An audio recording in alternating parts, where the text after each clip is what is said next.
October 7th. We were out again last night in pursuit of more ingredients for the great work. It was very foggy, and there were many patrolmen about. This did not stop us, but it made things more difficult.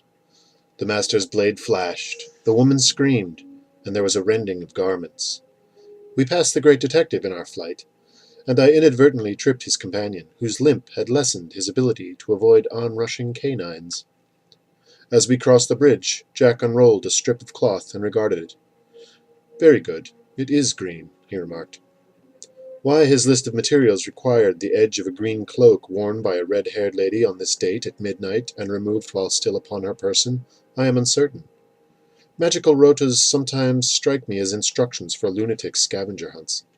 Nevertheless, Jack was happy. So I was too. Much later, after an unsuccessful search for Nightwind, I returned home and was drowsing in the parlor when I heard a small scratching sound from the rear of the house. It did not come again, so I went into my stalking mode and investigated. The kitchen was empty. The pantry was bare. I circulated. At the entrance to the front hall I caught the scent. I halted, watched, listened. I became aware of a slight movement, low and to my right, ahead. It sat before the mirror watching the slitherers. I suspended breathing and edged forward. When I was near enough to catch it with a short lunge, I said, "I trust you are finding your last moments amusing?" It leaped, and I was upon it, catching it at the base of the neck. A large black rat. "Wait! I can explain," it said. "Snuff! You're Snuff! I came to see you." I waited, neither tightening nor loosening my hold. A toss of my head would snap its spine. "Needle told me of you," it went on. "Cheater told me where to find you." I couldn't say anything, my mouth being occupied, so I continued to wait. "Cheater said you seemed reasonable, and I wanted to talk. Nobody was around outside, so I let myself in through the little door in the back. Could you put me down, please?" I carried the rat to a corner, deposited him there, seated myself directly before him. "So you're in the game," I said. "Yes." "Then you must know that entering another player's home without invitation lays you open to immediate reprisal." "Yes, but it was the only way I knew to get in touch with you." "What is it you wanted to tell me?" "I know Quicklime, and Quicklime knows Nightwind." "Yes?" "Quicklime says that Nightwind told him you know a lot about who the players are and what they're about, and that sometimes you trade information. I'd like to trade some." "Why didn't you trade directly with Nightwind?" "I've never met Nightwind. Owls scare me. Besides, I hear he's pretty close-beaked, keeps everything close to his feathers, and keeps his opinions to himself." He chuckled at that. I did not. "If you just wanted to talk, why were you snooping around?" I asked. "I couldn't help being curious when I saw the things in the mirror." "Is this the first time you've been by?" "Yes." "Who are you with?" "The good doctor." "I have a friend named Greymalk who happens to be a cat. She comes around here a lot. If I think you're planning to make mischief, I'm going to let her start coming in regularly." "I'm not looking for trouble, damn it! Let's keep the cat out of this." "Okay. What are you trading, and what do you want?" "I want you to tell me everybody you know who's in the game, and where they live." "What do I get?" "I know where the Count takes his rest." Nightwind was going to seek that information. "He's not good enough to follow Needle through the woods. Owls can't zigzag the way bats can." "You may be right. You will take me to the place?" "Yes, for a list of all the others." "All right," I said.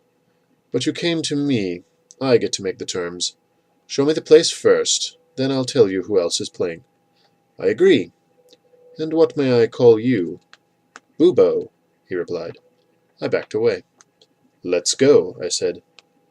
Outside it was chill, windy, and damp. A few clouds hung low in the west. The stars seemed very near. "Which way?" I asked. He indicated the southeast and headed in that direction. I followed. He crossed several fields, coming at length to a stand of trees. He entered there. "These are the woods where Needle might lose Nightwind?" I said. "Yes." He led me among the trees.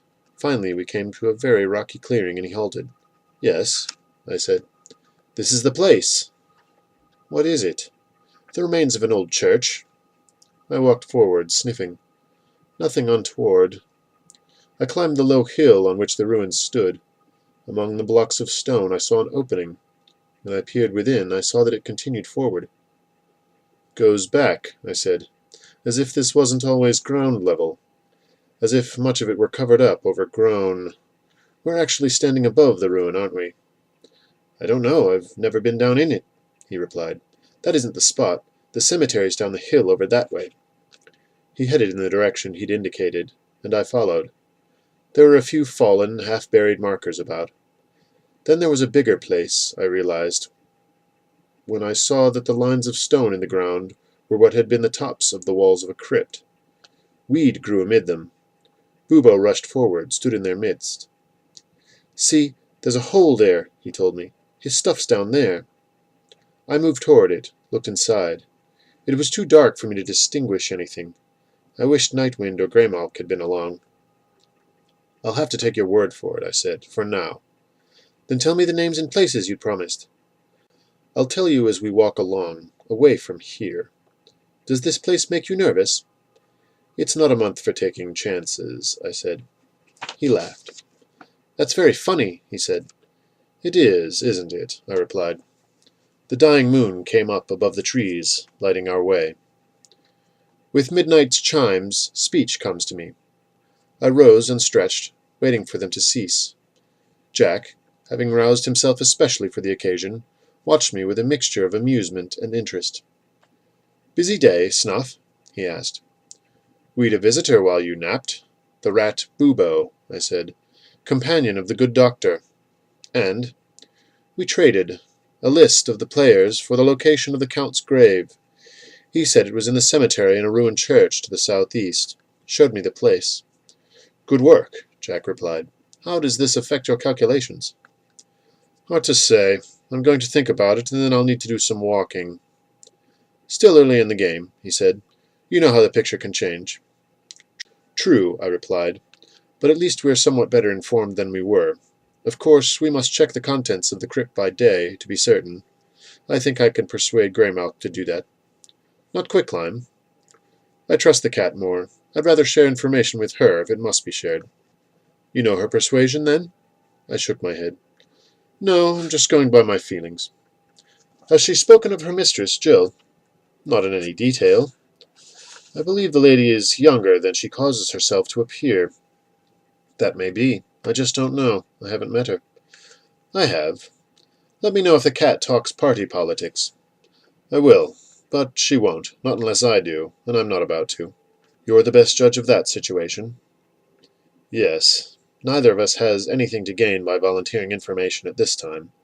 But we might stand to lose something in the way of cooperation. Unless you've some overriding need for the information that I don't know about. In that case, though—" "I understand. No, let it be. Have you learned it for any of the others?"